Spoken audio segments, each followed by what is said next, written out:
Hello and welcome back to the KCC channel. I'm Rob and I hope you are having a wonderful day today. Today I have a single story for you from the MaliciousCompliance subreddit. Let's jump right in. This story comes to us from Old Hospital 9999. My coworker wanted to micromanage me and didn't like that I talked back, so he reported me to our director. I apologize as this came out to be a bit longer than I wanted it to. For a bit of context, I, 25 female, work as part of the sanitation department for a hospital. We have multiple different positions, most of which work on upkeeping the cleanliness of the general areas of the hospital. This, as well as making sure patient rooms and other utilized areas are sanitized regularly to ensure patients and staff are protected as much as possible from any sort of environmental threats. We take out trash from nurses' stations, patient rooms, replace linen, clean the hallways and floors, as well as clean bathrooms daily. I started working about a year before the start of the pandemic, and as such, a lot of our processes have, as you can guess, changed and been more intense since. Our supervisors often come around to each floor to make sure everyone in our department is working properly and being diligent about their cleanings. My position was what we call a float worker. Essentially, I've been trained in every area and will be assigned to cover people who call in sick, are on their days off, or on vacation. This comes with a lot of hurdles, such as trying to remember what order everything needs to be done in every area. We've got approximately nearly 30 different areas, so sometimes I need to ask our supervisors for a quick refresh on things that need to be accomplished over the day, if I don't feel comfortable with my memory of the area. The downside to my position is I won't know until I show up to work where I will be for the day. I don't mind this, as it allows me to see a vast amount of the hospital and build a rapport with nursing staff and doctors all around.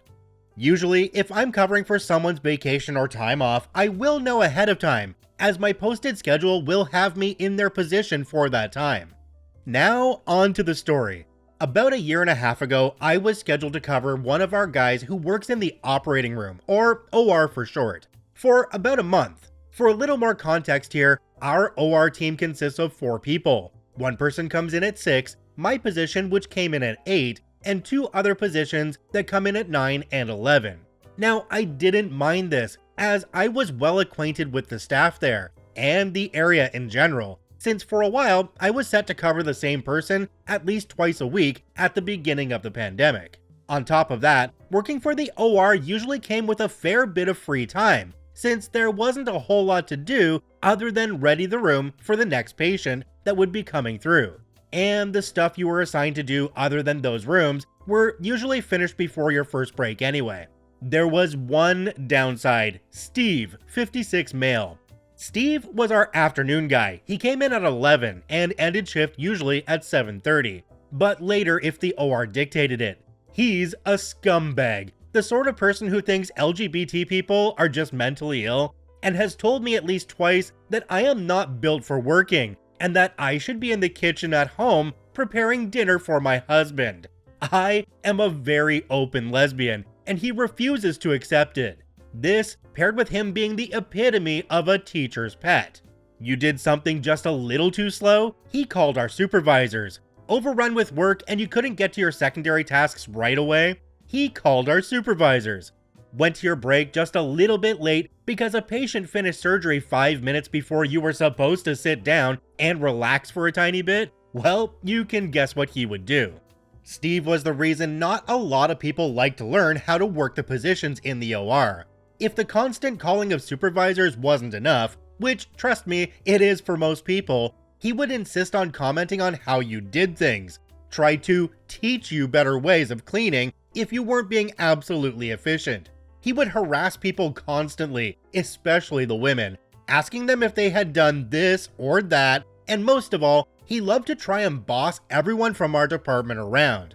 Our other OR guys have gotten used to this by now, and just ignore him for the most part, but I, on the other hand, love to take the piss out of him sometimes, just because it's fun.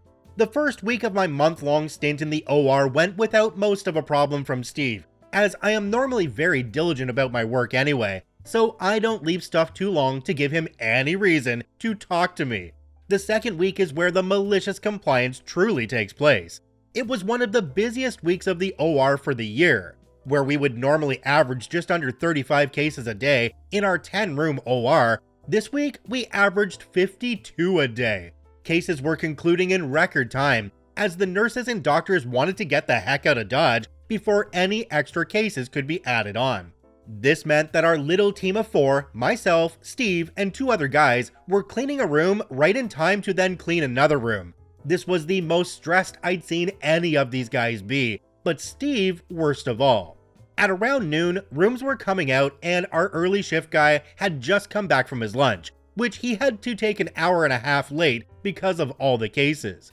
We cut through the 2 rooms we had left, and I made a quick round of my area to make sure things weren't in shambles before I started to plan on heading to lunch. My area was as tip-top as it could be, so I checked the board before letting the guys know I was heading to lunch, since we had some free time before more cases came out. Everyone was okay with this, except for Steve, surprisingly. He stopped me, and this was the back and forth that ensued. Wait, have you checked your sinks? Yes. Scrub them before the morning rush. How about your trash cans? My god, yes, I checked them. One of them is half full, but I don't see a half hour making that full. Now, can I go? I don't want to leave. What about your hallways? Did you dust them? Yes, I did. Now please leave me alone. I need to get to lunch before. How about your high dusting? Did you get... Steve, I'm gonna ask you once, and only once. Mind your darn business and worry about your own area. And with that, I walked away. Steve very much did not like that at all. I was 10 minutes into my lunch in the OR's break room, halfway through my food, when our department director walked in. She walked over to me, tapped me on the shoulder. I had earbuds in watching an episode of anime I had missed over the weekend, and told me to meet her in our office after our lunch. I asked her what it was about, and she told me we'd talk about it when I got down there. I was pissed, to say the least. I knew that little rat had probably told our director that I had hit him or something, and was going to use my little outburst as a threat that caused him undue mental harm, and that he didn't feel comfortable working around me if I was going to act like that. Mind you, I am a 5'4", 130 pounds woman who is as sweet as pie, and Steve is 6'3" and probably 230 pounds. As I was finishing my food and watching my episode, I peeked at the monitor on the wall that kept track of patients coming into the room and leaving. Every single room was currently closing up their cases, which meant that my OR team was about to get effing rocked. I panicked for a moment. Then, I remembered what had happened with Steve, and I couldn't help myself from laughing a little bit. Cue the sweet, malicious compliance. I put my lunch bag away with the other bags in the back of the break room, took the last sip of my soda as I tossed it, and walked out with a grin on my face. On my way to the elevators, I saw they had only done 1 room so far, and judging on that, I assumed it would probably take them another hour and a half to get everything finished for the rooms. Steve saw me on my way out and stopped me. OP, get your hairnet on. We have 9 other rooms that need to get cleaned. Oh, I'm so sorry, Steve. I was asked to come down to the office by our director. She had something she wanted to discuss with me and told me I had to come immediately after my lunch and to not worry about but we're getting overrun with work. I don't see how that's currently my issue. If I don't talk with her, I might get fired for insubordination. So good luck. I'll try to be as fast as I can. And I smiled as I turned away. I get down to our office and the director is sitting with one of our HR representatives. She motions me to close the door and sit down, so I do. Surprise, surprise, she pulled me in to talk about the fact that someone, of which she couldn't technically name, but everyone knew who, was being talked about, came to her with a complaint about a hostile encounter, in which I made the person feel uncomfortable. I laughed a little bit and told them what had happened from my point of view. The director just kinda put her head in her hands, and the HR rep had to stifle a chuckle. It got quiet for a few moments, so I asked if I was gonna lose my job over this. Our director said that originally it was going to be a strike on my record and some disciplinary actions, such as taking some online courses about de-escalation of conflict and hostile work environments, as well as an in-service about what to do when a coworker and you don't agree on something. But after hearing my side of the story, along with the plethora of other reports made by Steve, about people in the department, she said she realized that she probably shouldn't have gotten HR involved until she heard my side of things, and dismissed both the rep and myself. I walked after the rep. I remembered those times he looked down on me for being a woman. Instead of heading back upstairs to the crap show that awaited me, I closed the door, turned back around, and sat down. She looked up from her laptop, sighed, and asked what I needed. I just smiled and said, "I'd like to lodge a complaint about Steve." She stared at me for a few moments, then asked me to detail my complaint. Here is the list of things I had gotten her to put into this complaint: micromanagement of peers, creating a hostile workspace, unnecessary reporting of coworkers, bullying, misogyny, discrimination of LGBT coworkers, sexual misconduct, once told me I like other women because you don't have a guy who can, we'll just stop there. After going through the list, providing examples and approximate dates for said examples, my director just kinda shook her head and put her fingers up to her temple. I looked at her and just said, "Bad day to be Steve?" And she nodded, "Yeah, bad day to be Steve. You can head back to work. I'll talk to him before I leave for the day." I left the office, headed back up to the OR a whopping hour later, and our OR team looked effing dreadful. Even our morning guy, who was in his mid-30s and had been doing this upwards of a decade, was looking rough. They finished all the rooms. Impressive. They all looked at me, and Steve was the first to say anything. "Took you long enough, B. Where were you?" "Oh, don't worry, you'll find out soon enough. My meeting with the director went well." "What happened?" "Oh, well, someone complained about me being aggressive, and it ended up turning into a conversation that would definitely eliminate the hostile work environment that was created here." "Good. Last thing we need is someone to feel uncomfortable up here."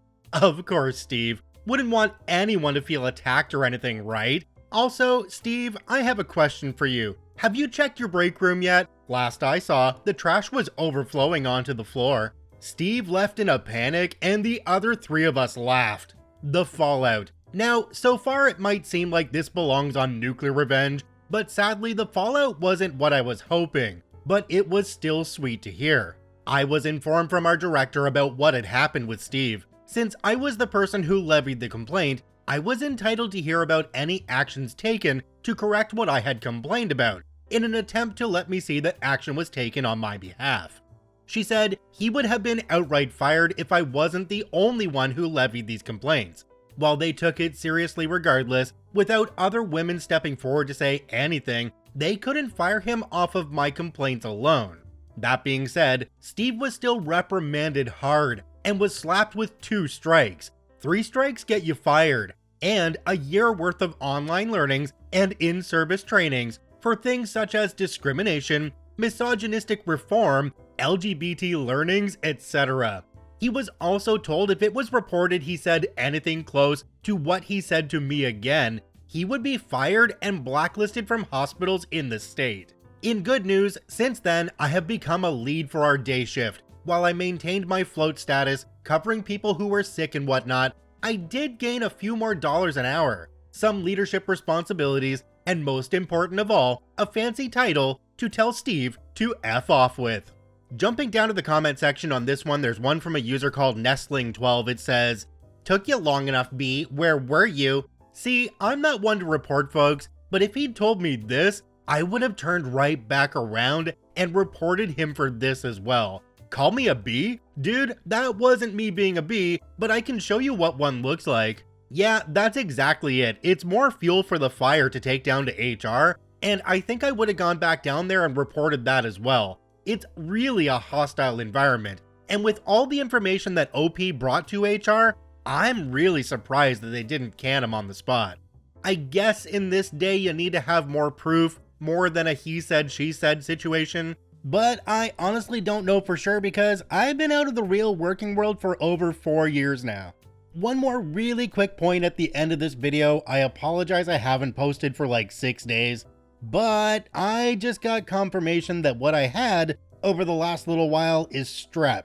And you might be able to tell that my voice isn't quite back where it used to be. I'm working on it. I'm trying to get these videos out when I can. I love you all a long time. Check out OP linked in the description down below, and we'll see you in the next one.